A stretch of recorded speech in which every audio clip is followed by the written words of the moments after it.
ada musuh yang datang, atau di wilayah Anda misalnya, datang musuh yang membantai semua orang yang ada di hadapan prajurit-prajuritnya. Misalnya perempuan, laki-laki, semuanya ditebas, ditusukin, dibunuhin gitu. Darah berserakan di sana sini.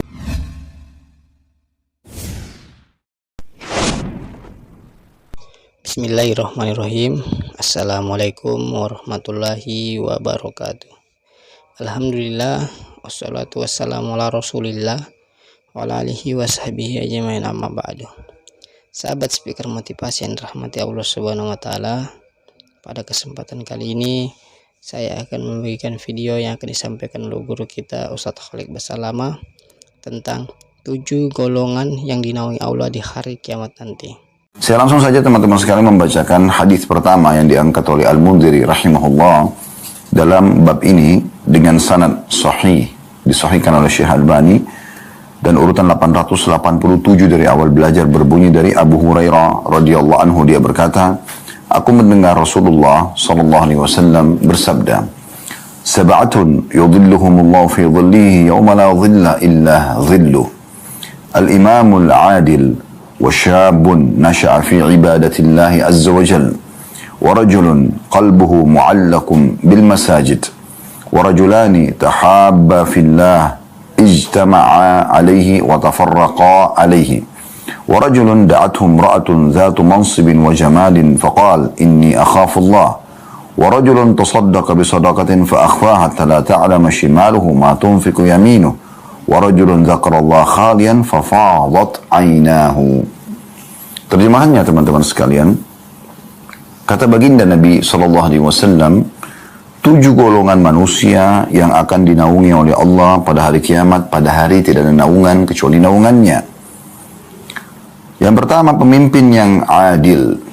Yang kedua, pemuda yang tumbuh dalam ibadah kepada Allah yang maha mulia dan maha tinggi. Yang ketiga, seorang laki-laki yang hatinya tertambat dengan masjid. Yang keempat, 2 orang laki-laki yang saling mencintai karena Allah. Keduanya berkumpul dan berpisah karena Allah. Yang kelima, seorang laki-laki yang diajak oleh wanita yang memiliki kedudukan dan kecantikan. Lalu dia menjawab, sesungguhnya aku takut kepada Allah. Yang keenam, dan ini saksi bahasan kita, seorang laki-laki bersedekah dengan suatu sedekah dan dia menyembunyikannya sehingga tangan kirinya tidak mengetahui apa yang diinfakkan oleh tangan kanannya. Dan yang terakhir, yang ketujuh adalah seorang laki-laki yang mengingat Allah dalam keadaan sendiri lalu dia menangis. Hadits ini diriwayatkan Bukhari, Muslim, juga masih dari sahabat yang sama, Abu Hurairah radhiyallahu anhu. Dan ini juga hadis telah disebutkan, kata Al-Mundhiri, dalam kitab salat di bab 10-nya. Keduanya juga meriwayatkan, maksudnya Bukhari Muslim sama lafadznya, juga Malik dan Tirmidzi sama dari Abu Hurairah atau Abu Sa'id radhiyallahu anhum ajma'in. Baik teman-teman sekalian, hadits ini hadits yang sangat masyhur di kalangan muslimin, sering terlintas di lisan para dai, ya. Karena memang hadits ini berisikan mukjizat dari Nabi SAW, di mana beliau mengingatkan dan menyampaikan kepada kita bagaimana nanti di saat mahsyar, hari kebangkitan, semua orang pada saat itu dalam beberapa hadis disebutkan tenggelam dengan keringatnya tergantung daripada dosa-dosanya. Ada yang tenggelam sampai mata kakinya, ada yang tenggelam sampai perutnya, bahkan ada yang tenggelam sampai ke mulutnya. Dan Nabi SAW memberikan isyarat dengan telapak tangan beliau alaihi salatu wassalam. Dan teman-teman sekalian, di saat itu, kata Nabi SAW, sungguh matahari akan mendekat sampai 1 mil. Dan perawi hadis dari sahabat yang menyampaikan ini mengatakan, saya tidak tahu apakah 1 mil itu adalah jarak perjalanan atau 1 mil yang dikenal dalam bahasa orang-orang Arab. Kalau mereka ingin meletakkan sebuah benda yang diletakkan padanya bubuk celak, kemudian dioleskan di mata, maka kalau sudah dekat dengan mata akan dioleskan, itu juga dibahasakan dengan mil. Karena dekatnya matahari, maka manusia kepanasan pada saat itu. Dan betapa dahsyatnya Pada saat itu Allah subhanahu wa ta'ala juga gambarkan dalam banyak ayat-ayat Quran, di antaranya surah Al-Hajj, wa taran nasa sukara wa mahum bisukara walakinna azaballahi syadid. Pada saat itu kalian lihat manusia banyak sempoyongan seperti orang-orang mabuk, padahal mereka tidak mabuk, tapi siksa Allah ya sangat pedih pada saat itu. Juga Allah subhanahu wa ta'ala menggambarkan bagaimana ya setiap orang pun yang di dunia punya hubungan yang sangat dekat dan erat, mereka melarikan diri satu sama yang lain. Yauma yafirru mar'u min akhihi, pada hari itu manusia lari dari saudaranya, wa ummihi wa abihi, dan ibunya juga ayahnya, wa sahibatihi wa bani, juga istri dan anak-anaknya, likulli imri'in minhum yawma idzin sya'nun yughni. Pada hari itu manusia memikirkan dirinya sendiri bagaimana dia bisa selamat. Jadi dahsyat sekali pada saat itu, ya. Bagaimana kondisinya hiruk pikuk, sampai kata Nabi SAW kalian akan dibangkitkan tanpa busana, tanpa terkhitan dan tanpa alas kaki. Maka ada dua riwayat seingat saya. Yang pertama adalah Aisyah dan yang kedua Ummu Salamah radhiyallahu anhunna ajma'in, istri-istri Nabi yang mulia. Mereka mengatakan, ya Rasulullah, kalau begitu sangat memalukan karena laki-laki perempuan bisa saling lihat-melihat. Kata Nabi SAW, wahai Aisyah, pada saat itu bukan seperti yang kau bayangkan. Orang sudah tidak berpikir lagi hal seperti itu karena perkara lebih besar daripada itu. Saya kasih gambaran, misal di satu wilayah ada musuh yang datang, atau di wilayah Anda misalnya, datang musuh yang membantai semua orang yang ada di hadapan prajurit-prajuritnya. Misalnya perempuan, laki-laki, semuanya ditebas, ditusukin, dibunuhin gitu. Darah berserakan di sana sini, misal contoh. Manusia dalam kondisi ketakutan pada saat itu. Lalu kemudian ada lawan jenis Anda lari di depan Anda tanpa pak busana. Apakah Anda masih berpikir masalah syahwatnya? Sudah tidak lagi. Orang berpikir syahwat itu di saat dia lagi tenang. Tidak usah kita bicara seperti itu. Orang dalam kondisi sakit saja, kemudian pasangannya mungkin dandan di depannya, dia juga mungkin tidak terfikir untuk menyentuhnya karena dalam kondisi kejiwaan yang tidak tenang. Apalagi kalau hiruk pikuk akhirat nanti. Jadi dahsyat sekali. Dahsyat sekali. Cuma luasnya rahmat Allah luar biasa. Allah subhanahu wa ta'ala memberikan kesempatan kita untuk selamat di saat itu. Dan sudah diberikan bocorannya sekarang, selama di dunia. Termasuk Anda akan dengarkan pada siang ini, dan tadi sedikit Anda sudah dengarkan terjemahannya.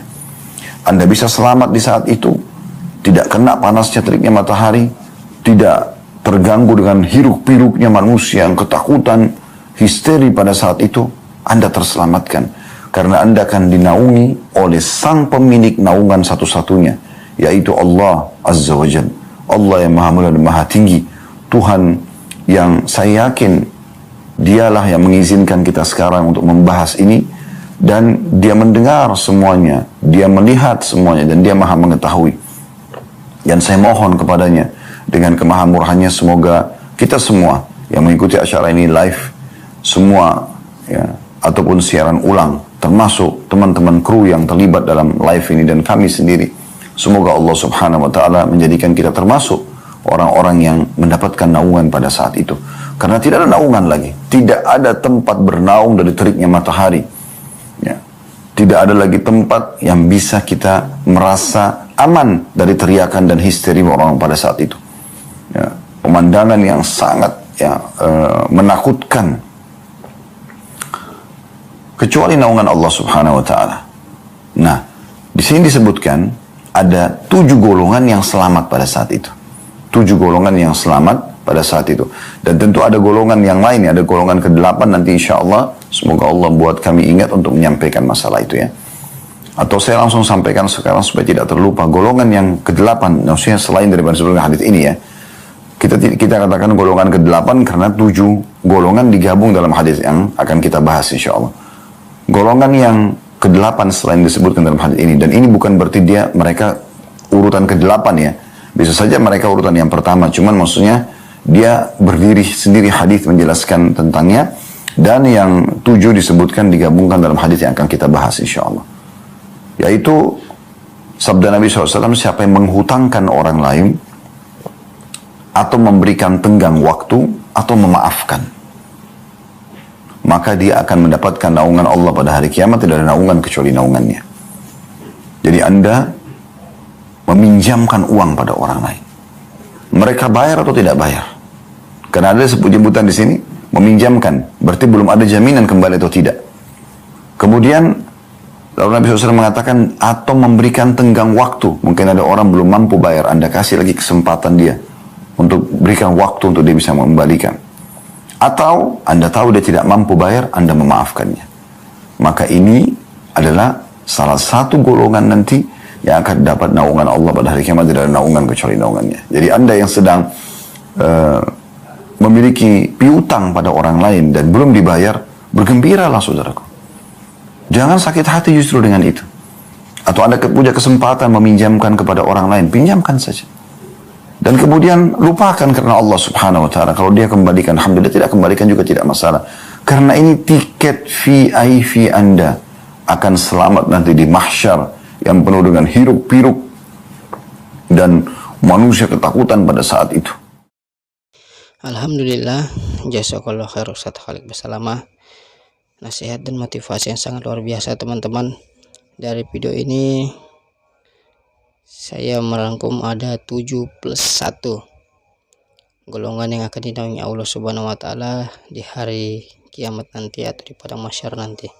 Yang pertama, pemimpin yang adil.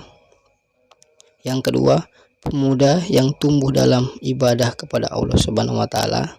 Yang ketiga, seorang pemuda yang tertambat hatinya dengan masjid. Yang keempat, 2 orang laki-laki yang bersahabat yang saling mencintai karena Allah Subhanahu wa taala. Yang kelima, seorang laki-laki yang diajak oleh seorang wanita pemimpin atau memiliki kedudukan, tapi dia menolak karena ketaatannya kepada Allah Subhanahu wa taala. Yang keenam, seorang yang sering sedekah secara sembunyi-sembunyi. Yang ketujuh, seorang yang mengingat Allah ketika sendiri lalu dia menangis. Dan yang terakhir yaitu pokok dari materi judul video ini, orang yang memberikan piutang kepada orang lain tetapi mengikhlaskan atau mempermudah dalam proses pelunasannya. Ini tiket VIP dari Allah Subhanahu wa taala dalam naungan di hari atau di padang mahsyar nanti teman-teman. Masya Allah. Cukup sekian video yang bisa saya sampaikan teman-teman. Apabila video ini memberikan kebaikan, jangan lupa tekan tombol like, subscribe channel ini, share video ini untuk berbagai amal jariah. Barakallahu fikum. Assalamualaikum warahmatullahi wabarakatuh.